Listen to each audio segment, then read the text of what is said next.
नमस्कार दोस्तों, हमारे YouTube के इस चैनल पर आपका फिर से स्वागत है। पिछली क्लास में मैंने बताया था कि वस्तुओं की सूची क्यों और कैसे बनाई जा सकती है और उसकी आवश्यकता क्यों है। अब हम आज उसका नेक्स्ट पार्ट लेकर आए हैं। पदार्थों के गुणों के आधार पर भी उनके समूह बनाए जा सकते हैं। जैसे सभी पदार्थों में कुछ विशेष गुण होते हैं और इन विशेष गुणों के कारण उनमें भिन्नता भी होती है, जिनके आधार पर हम उन्हें अलग अलग श्रेणियों में बांट सकते हैं, यानी कि अलग अलग समूह बना सकते हैं। जैसे उनकी शेप देखकर, उनकी चमक देखकर या उनका आकार देखकर, उनकी कठोरता देखकर, यानी ये देखकर कि वो घुलनशील है किसी चीज़ में या तैर सकती है, डूबने वाली है, वो ट्रांसपेरेंट है यानी उसमें से दिखता है या नहीं दिखता। इस प्रकार बहुत सारे वर्ग हम बना के उसको उसके गुणों के आधार पर भी उनके समूह बना सकते हैं। जैसे सबसे पहले हम इसमें जिक्र करेंगे कि उसकी दिखावट, बनावट और चमक के आधार पर कैसे समूह में बांटा जा सकता है। सभी पदार्थ एक दूसरों से भिन्न होते हैं और दिखाई भी देते हैं कि वो एक दूसरे के शेप के आधार पर कैसे एक दूसरे से भिन्न हैं। जैसे लकड़ी तथा लोहा दोनों एक दूसरे से भिन्न दिखाई देते हैं। उसी प्रकार कोयला, सोना, चांदी एक दूसरे से भिन्न दिखाई देते हैं। अब उनमें से ही कुछ अलग तरीके की वस्तुओं के आधार पर वस्तुओं के समूह कैसे बनाए जा सकते हैं। जैसे कठोरता के आधार पर वस्तुओं के समूह बनाना। कुछ वस्तुएं कठोर होती हैं जबकि कुछ वस्तुएं मुलायम। आपने भी देखा होगा आपके आसपास जो वस्तुएं हैं, कुछ कठोर हैं, कुछ मुलायम हैं, कुछ की क्वालिटी किस प्रकार से है, कोई घुलनशील है। तो ऐसी वस्तुएं जो कठोर हैं और कुछ मुलायम हैं, इनको हम अलग श्रेणी में रखेंगे। अब जो कठोर वस्तुएं होती हैं उनको आसानी से खरोंचा नहीं जा सकता, उन्हें आसानी से दबाया नहीं जा सकता, यानी कि उसके ऊपर आसानी से चोट करने पर भी हम उनकी जो शेप है वो चेंज नहीं कर सकते। और जबकि मुलायम या कोमल वस्तुएं जो है वो आसानी से खरोंची जा सकती हैं और उन्हें उनकी अपेक्षा आसानी से दबाया भी जा सकता है। अब आप बताएं कि आपके आसपास कठोर वस्तुएं कैसी होंगी।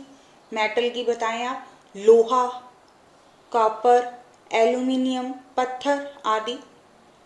और जो सॉफ्ट हैं वस्तुएं, मुलायम वस्तुएं, वो कौन कौन सी हो सकती हैं।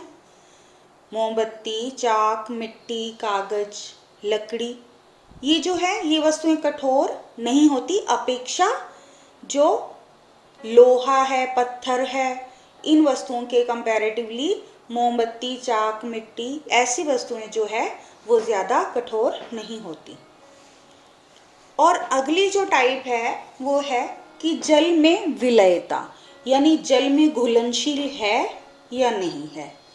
जल में जो घुल जाती है, जल में विलयता के आधार पर कैसे समूह बनाए जा सकते हैं। ऐसी वस्तुएं जो जल में मिलने पर घुल जाती हैं तो वो विलय कहलाती हैं, और जो वस्तुएं जल में मिलने पर भी घुलती नहीं वो अविलय कहलाती हैं। अब घुलनशील वस्तुएं कौन कौन सी हैं। जैसे चीनी, नमक, नींबू का रस, सिरका, ऑक्सीजन आदि।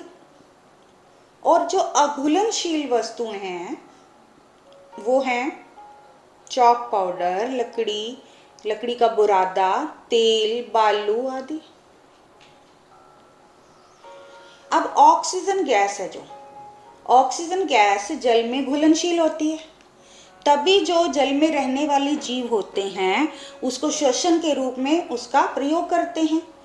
यदि जल में ऑक्सीजन नहीं घुली हो तो मछलियां जल में जीवित नहीं रह पाएंगी। तो ऑक्सीजन का पानी में घुला होना ही इस बात का सबूत है कि मछलियां और जीव जंतु जो है जल में वो जीवित रह पाते हैं। अगला प्रकार है कि वस्तुएं कुछ ऐसी होती हैं जो डूब जाती हैं और कुछ तैरने लग जाती हैं। ऐसी वस्तुओं की जो श्रेणी है वो अलग है। कुछ पदार्थों को जल में डालने पर वे जल की सतह पर भी ही तैरने लग जाते हैं, और कुछ पदार्थ ऐसे होते हैं जो जल में डूब जाते हैं। पदार्थों का जल में डूबना या तैरना, ये जो गुण है ये उत्प्लावकता कहलाती है। अतः वस्तुओं के जल में तैरने या डूबने के आधार पर भी हम उन्हें समूह में बांट सकते हैं। जैसे जल में डूब जाने वाली वस्तुएं पत्थर, लोहा, चांदी, तांबा, ये जल में डूब जाती हैं, अतः इन्हें एक समूह में रखा जा सकता है। और जल में तैरने वाली वस्तुएं लकड़ी का टुकड़ा, कागज, प्लास्टिक के बाल, थर्मोकोल आदि, ये जल में नहीं डूबती। पारदर्शिता, पारदर्शिता के आधार पर भी वस्तुएं 3 प्रकार की होती हैं, जैसे पारदर्शी, अपारदर्शी, पारभासी। अतः पारदर्शिता के आधार पर वस्तुओं को 3 समूह में बांटा जा सकता है। पहला है पारदर्शी, ऐसी वस्तुएं जिनके आर पार हम आसानी से देख सकते हैं, पारदर्शी वस्तुएं कहलाती हैं, जैसे कांच, शुद्ध हवा। अपारदर्शी वस्तुएं, ऐसी वस्तुएं जिनके आर पार देखा नहीं जा सकता, वो अपारदर्शी वस्तुएं कहलाती हैं, जैसे लकड़ी, गत्ते का टुकड़ा हो गया, लोहे की शीट होगी। ये जो सारी वस्तुएं हैं ये अपारदर्शी वस्तुएं हैं। पारभासी वस्तुएं, वह वस्तु जिनके आर पार स्पष्ट रूप से नहीं देखा जा सकता, पारभासी वस्तुएं कहलाती हैं, जैसे तेल लगा हुआ कागज, यानी जिसमें से धुंधला दिखता है, बटर पेपर, घिसा हुआ कांच, ये जो वस्तुएं पारभासी वस्तुएं हैं। उसके बाद है खाद्य और अखाद्य के आधार पर हम वस्तुओं के कैसे समूह बना सकते हैं। खाद्य और अखाद्य के आधार पर 2 समूह बनाए जा सकते हैं। पहला है खाद्य वस्तुएं, जिन पदार्थों को खाया जा सकता है वह खाद्य पदार्थ कहलाएंगे, जैसे केक खाना, दूध पीना, रोटी खाना, ये सब खाद्य पदार्थ हैं। बहुत सारी ऐसी वस्तुएं हैं आप अपने रोजाना जीवन में जिन चीज़ों को खाने के रूप में प्रयोग करते हैं, उन वस्तुओं की आप सूची बना सकते हैं खाद्य वस्तु में। अखाद्य वस्तु, जिन पदार्थों को खाया नहीं जा सकता वह अखाद्य पदार्थ कहलाएंगे, जैसे बर्तन हो गए, खेलने के सामान हो गया, बर्तनों के अलावा रोटी बनाने का सामान हो गया, तो ऐसी चीज़ों को हम नहीं खा सकते।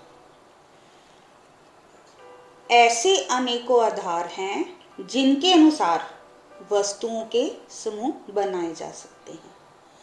अब इन सभी आधारों को आपने सोचना है और उसी के अनुसार आपने अपने आसपास की वस्तुओं के समूह बनाने हैं, और फिर ये सूची बनाकर आप हमसे, दोस्तों के साथ ये जरूर साझा कीजिए, और अध्यापक के साथ तो सबसे ज़्यादा ज़रूरी तौर पर इस चीज़ को साझा कीजिए।